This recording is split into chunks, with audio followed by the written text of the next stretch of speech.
All right, so earlier on today's show, we visited with international best-selling author Maria Emmerich, and her son Micah also tagged along with us for the segment. They're still here with us because I just had a few more questions that we didn't have time for on today's show. So thanks for hanging out with us a little bit longer.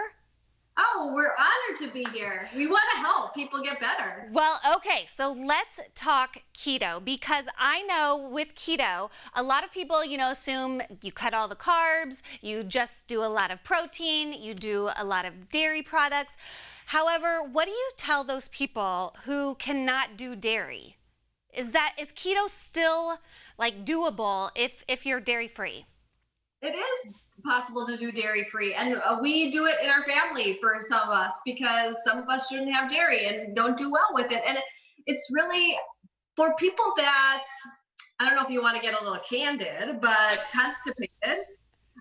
Dairy and nuts are the main causes of constipation. So when my clients eliminate dairy and nuts, they do really, really well. They often lose more weight. And, 90% of people are in the ketogenic for losing weight. Not everybody. What's interesting is when we adopted Micah and Kai, they weren't even on the growth charts. They were from Ethiopia and they weren't even on the growth charts. They were just itty bitty. And now that they eat healthy keto foods, they're at the 85th percentile. They're growing, they're thriving. It's interesting that people think, oh, why do your kids eat keto? It's like, because there's too much junk out in the world. If I was feeding them Pop-Tarts and cereal, nobody would judge me. But the fact that, that they love salmon and they eat really healthy, it's just like, what.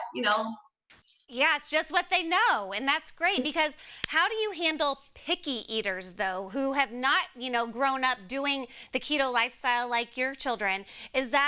What advice do you have for parents to get started on this? Because it is so difficult to kind of stay on track when they're turning their nose up at everything you cook. Oh my gosh, we have recipes for gummy bears. We have recipes for Pop-Tarts. We have recipes for cereal. Like, you name it, we have recipes for everything that your kids love. Chicken nuggets, we made a video for chicken nuggets. And we actually do a lot of YouTube videos with the kids cooking, because I want to show parents that you get your kids in the kitchen and they help make stuff. Man, I got my kid to eat scallops, and he wouldn't even eat scallops before he made them. When they help you, they're more apt to eat it. And there's nothing that I haven't keto-fied. Like, Hostess Ding Dong Cupcakes. Remember we made that? We had Superman. My son loves the superheroes. And so we threw a birthday party for Superman, and we made him little cupcakes, Hostess Ding Dong Cupcakes, with the swirl on the top. Yes, so good. So good. My mom has made those too. Your mom is awesome. Yes, everything's going to take a little bit of time, but we all prioritize things. And so instead of maybe watching television, I put the TV on and cook with it in the background. Or, I prioritize health. And when I do make stuff, I make it in batches so I have extras.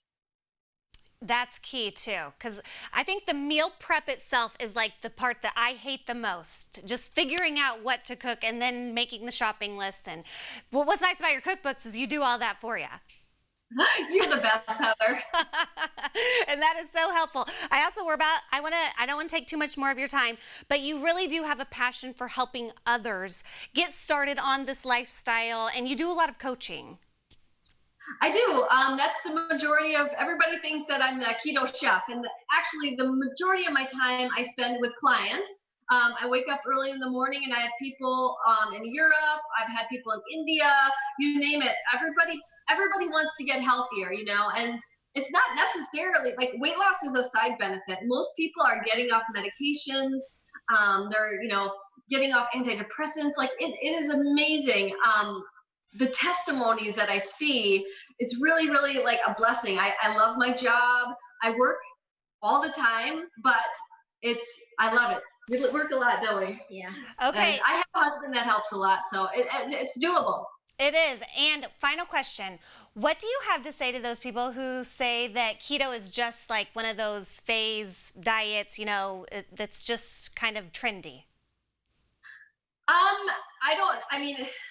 I would say that the majority of things that I read online it's really bad advice. So I think those things are trendy, and I actually hope that they go away, because when you get down to a real food keto diet where you're doing it properly, people will always want this, that are really, it's just, I don't mind that people bash it, because it just brings more attention to it. Like when Julian Michaels said the keto diet's like super bad, it's like, that's fine. You just brought more attention to it. So why don't you buy one of my cookbooks and try it out, right? But I will say she's probably reading a lot of the bad advice where they're saying, drink butter in your coffee and all of those. Get back to real food, Yeah.